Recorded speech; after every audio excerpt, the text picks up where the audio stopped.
সাল্লাল্লাহু আলাইহি ওয়াসাল্লাম ডাক দিয়ে বললেন, স্বামী মুসলমানদের এই অভ্যাস হওয়াটা ভালো না। মেয়েটা চালাক চতুর ছিল, মা আব্বা সারা রাত্রি গুজুর গুজুর করে কি বলে, ডাক দিয়ে বলল, আব্বা তোমরা ঘুমাও না কেন? আপনার শকুন্তলা যখন জিজ্ঞেস করলো, ব্রাহ্মণ রামলাল বলল, মারে তোর চেহারার দিকে তাকিয়ে কলিজা ফেটে যায়। আজ আমি মুসলমানের হাতে তোকে কেমন করে তুলে দেব? আমি লালন পালন করে 14 বছরের মেয়ে তোকে বানালাম, আর আজকে আপনার বড় হাতে তোকে রাস্তায় দেখে আপনার বড় হাতে সেরালি খা নজর দিয়ে তোকে বিবাহ করার জন্য দাবি করেছে। এর জন্য সারা রাতের ঘুম হারাম হয়ে গেছে। আমরা যেহেতু মন্ত্রীর এলাকায় বসবাস করি, মুসলমানদের নেতৃত্বে আমাদেরকে চলতে হয়। আজ মুসলমান দখল করবে জোর করে, এটা মুসলমানদের প্রতি ধিক্কার জানায়। ডাক দিয়ে বলেছিল, আপনার আপনার জানা নাই মুসলমানদের নেতারা এরকম করতে পারে না। আর তাই যদি হয় তাহলে আজকে ভারতের আপনার বড় আছে যিনি গদিতে আছেন, আপনার বড় আছে বাদশাহ যিনি আপনার হিসাবে বিবেচিত, ওই বাদশাহ অরঙ্গজেবের দরবারে মসজিদে আপনার বড় আছে জমা থেকে যেই দিন বাড়াবে ওই দিন ওনাকে আইনটা তুলে দেওয়া হবে। কারণ আপনার বড় আছে, আপনার বড় আছে পৃথিবীর জমিনে, আপনার বড় আছে আল্লাহর মহানবী বাদশাহ অরঙ্গজেব রহমাতুল্লাহ আলাইহি, উনি আপনার জুম্মার দিন যেই দিন বের হতেন, জুম্মার দিন মসজিদ থেকে বেরিয়ে যখন আপনার বড় আছে গেটে পা দিতেন, দেখবেন জুম্মা মসজিদ একতলার উপরে বাবা সিঁড়ি দিয়ে উঠে উঠে যেতে হয়। জামে মসজিদ দেখবেন, ওই জামে মসজিদের সিঁড়ি দিয়ে নেমে আসতেন, আর লোকেরা কাগজ লিখে দিত, ওই কাগজ অনুযায়ী উনি বিচার করতেন। দিল্লির আপনার বড় হাতে মসনদ বসে গোটা ভারত চালাচ্ছেন এই বাদশাহ অরঙ্গজেব রহমাতুল্লাহ আলাইহি, মুঘল শাসকদের শেষ শাসক, যাকে জিন্দা বলি বলা হয়। একজন মুজাদ্দিদ কোনি আপনার বড় হাতে কোনোদিন অমঙ্গল করেন না, যিনি ভারতবর্ষের সম্পদ আপনার লুটে পুটে খায় না। আর আজকে যারা পৃথিবীর জমিনে আপনার বড় হাতে নেতা করে হিসাবে দাবি করে, এই নেতার কারণে 26,000 নিরীহ আপনার যুবক যারা যুবতী যারা মাস্টারি করে 9 বছর আপনার বলে হাতে মুখে হাসি ফুটিয়ে চলো, তোমাদের মতো কুলাঙ্গার নেতার কারণে তাদের চাকরি নিয়ে আজ বাড়িতে মরা কান্না হচ্ছে। ঠিক না বেঠিক বাবা? এদের মতো কুলাঙ্গার আপনার বলে হাতে নেতার কারণে বাড়ি না হয়ে ঝুলতেছে, এখনো বাড়ির আপনার টাকা ঢুকলো না। তোমাদের মতো কুলাঙ্গার কিছু সরকারের কারণে পৃথিবীর জমিনে আজকে আপনার বলা হয়েছে আমাদের কষ্ট হয়। বলছে সরকার তো ভালোই দেয়, বলে কি দিচ্ছে? বলে সাইকেল দিচ্ছে। সাইকেল যত বেড়েছে ভাঙড়ি আলার লাভ হয়েছে, কারো হয়নি। কারণ আপনার ভাঙড়ির দোকানে যদি বেশি কিছু ভাঙড়ি পান, সাইকেল ছাড়া পাবেন না। যদি মনে করেন আপনার খিচুড়ি দেয়, খিচুড়িতে যার লাভ হয়েছে, যারা 2-4টা গরু পোষে তার লাভ বেশি। কারণ খিচুড়ি এমন দেয় ছেলেরা আপনার খাই না, বালতি বোঝাই করে গরুকে খাওয়াতে হয়। আপনারা বলবেন ভাতা দিচ্ছে, হ্যাঁ ভাতা দিচ্ছে, ঠিক আছে।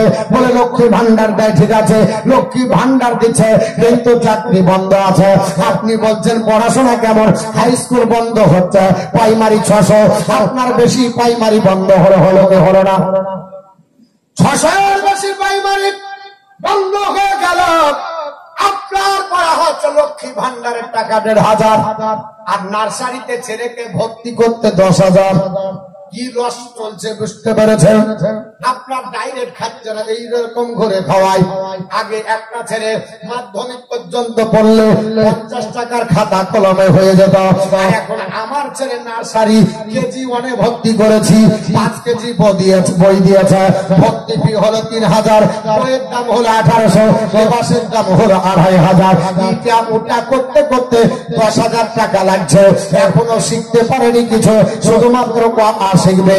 আর আগের দিনে প্রাইমারিতে আপনার লেখাপড়া ভালো হতো, এবং যারা আপনার বড় হয়েছে, যারা ওই আপনার নার্সারিতে পড়ায়, এদের মধ্যে অধিকাংশ এইচএস আর মাধ্যমিক পাস। যদি না হয় মিলিয়ে নেবে। যত শিক্ষক মাধ্যমিক উচ্চ মাধ্যমিক, এদের কোয়ালিফিকেশন কেমন? তো বলছে যে প্লেন। কারণ এরা তো প্লেন পাসের মাস্টার বেশি। কেন? 1,500 টাকা মাসে দিচ্ছে। এই 1,500 টাকা যে মাসে দেয়, ওই একটা হায়ার এডুকেটেড ছেলে আসে লাগবে, ভালো ছেলে লাগবে। তার মানে পোলাও বন্ধ হয়ে খিচুড়ি চালু হয়েছে। ভালো করে বুঝবেন। আপনি মনে করছেন আপনার ছেলে মানুষ হবে? যে প্রাইমারি ছিল ওই প্রাইমারির চাইতে আরো বেশি খারাপ।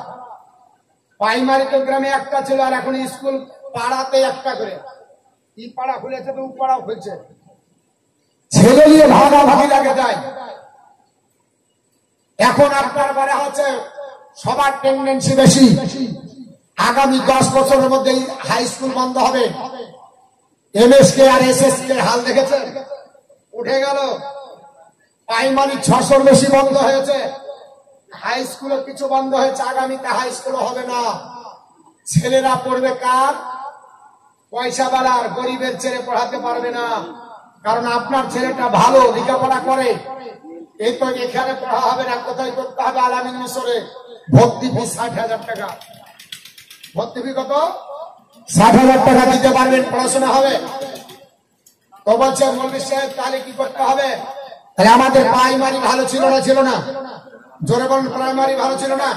প্রাইমারিতে পড়ে হাই স্কুলে পড়ে ব্যারিস্টার হয়েছে, হাকিম উকিল হয়েছে, আর এখন বলছে নার্সারি ছাড়া হবে না। এর চাইতে বুকামু আর আপনার ভুল বুঝানোর লাইন নাই। মা বাপের নামে 1,000 টাকা রেহেনা দেওয়া, 5,000 নারে তাকবীর, নারে সালাত, আসেনুর দেওয়া 5,000, 2 জন মিলে 10,000,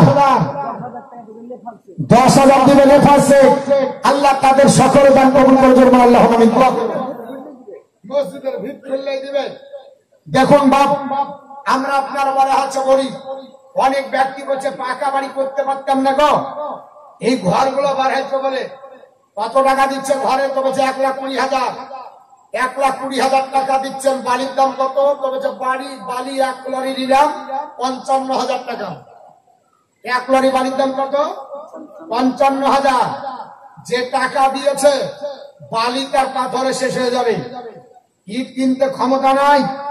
তাহলে বোঝা গেল যে বালি নদী থেকে তুলতে হয় ফ্রিতে, ওই বালিতে আপনার আসা শুধু গাড়ি ভাড়া দরকার ছিল, ঘর দিতে হবে না, বালি ফ্রি করে দাও।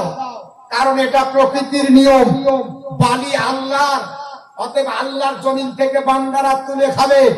ওর উপরে তুমি খবরদারি করে চৌকিদার বসিয়ে টাকা নিয়ে 1 গাড়ি বালি যদি আসতে 10,000 টাকা খরচ হবে, সেই বালির উপরে তুমি কর চাপিয়েছ আরো 45,000 দিয়ে। বালির দাম লাগছে 6,000 টাকা সেফটি। 10,000 যদি 10 সেফটি বালি হলে 60,000 টাকা লাগছে কিনা? আমাদেরকে বোকা বানাচ্ছে। কিভাবে দেখছেন? ঘর দিচ্ছে বালির দাম 60, ঘর দিচ্ছে পাথরের দাম অমুক, ঘর দিচ্ছে আপনার বলে আছে সিমেন্টের দাম অমুক, ঘর দিচ্ছে আপনার বলে আছে আমাদের আপনার বলে আছে রডের দাম হাই। কারেন্ট শুনে রেখে দেন, আগামী তো হতে আসছে। কারেন্ট পড়েছেন তো? কারেন্টটা সবচাইতে বেশি ব্যবহার হয়। দুটো জিনিস এখন সবচাইতে বেশি ব্যবহার, যেটা 1 বেলাও চলবে না। 1 বেলা কি 1 মিনিট চলবে না? 1 মিনিট চলবে না দুটো জিনিস ছাড়া। একটার নাম হলো মোবাইলের রিচার্জ, আর একটা হলো কারেন্ট। 1 সেকেন্ড যদি কারেন্ট চলে যায় বিকেল লেগে যাবে। 1 সেকেন্ড চলবে না। ডিবিতে চলতে হবে, এখন চলবে না। কারেন্টের বিল হাই, কারেন্টের বিল আপনার বাড়াচ্ছে হাই, কেবিল হাই। ওই কারেন্টের বিল যদি মাসে 100 টাকা হতো আইতাম না। রিচার্জ যদি 100 টাকা হতে মাইতাম, কিছু করতে হবে না। রিচার্জ শেষ হবে তার 3 ঘন্টা আগে সিগন্যাল দিয়ে বলছে আর 3 ঘন্টা আছে, বাস 24 দিনে মাস, 28 দিনে মাস। খাওয়ার মাধ্যমে লাখ লাখ টাকা রোজগার হচ্ছে। এক একটা ফ্যামিলিতে প্রতি মাসে 2,000 টাকা করে কম বেশি যায় না? মুসলমান খবর রাখি না। আপনার বলা হচ্ছে একবার টাওয়ার বসাই, আর বসাতে হবে না, ওই টাওয়ারই চলছে, মাসে মাসে আপনাকে রিচার্জ করতে হবে। আবার দেখছি আগামীতে আপনার বলা হচ্ছে কারেন্টের ব্যবস্থাপনা হবে। কনজিউমার যারা হয়েছেন মিটারেই থাকবে রিচার্জ আপনার পয়েন্ট। আর বেশি দিন নাই, চলে আসলো বলে তার ছিল, কেবিল হলো। এবার আসবে রাত্রে 12টার সময় হাঁচিয়ে বেড়াতে হবে টর্চ, রাত্রি 12টার সময় মোবাইল হাত বেড়াতে হবে। এবার কেন রে? রিচার্জ শেষ হয়ে গেছে কারেন্টের। আপনার রাত্রি 12টার সময় রিচার্জ শেষ হয়ে যাবে, গোটা বাড়ি অন্ধকার হয়ে যাবে। কেন? তবে রিচার্জ শেষ হয়ে গেছে।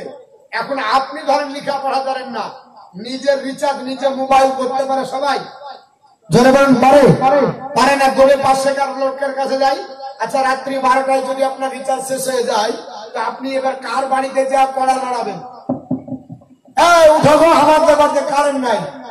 কি হচ্ছে? কারেন্ট নাই তো রিচার্জ শেষ হয়ে গেছে, রিচার্জটা করে দাও। দৌড়তে হবে, বিপদে পড়বেন। আগামীতে কত দূর আসছে দেখুন, চিন্তা করে। হ্যাঁ, মসজিদের ভিতরে চেয়ারে বসে নামাজ পড়া না, মসজিদের বসে চেয়ারে বসে নামাজ পড়বেন না। মসজিদের ভিতরে চেয়ারে বসে নামাজ পড়বেন না, কারণ চেয়ারের কোনো দলিল নাই। আল্লাহ রসুল বলেছেন নামাজ পড়ো, সল্লো নামাজ পড়ো কামারাই করি, যেমন আমাকে দেখছো। নবী যেভাবে পড়েছেন সেভাবে পড়ো।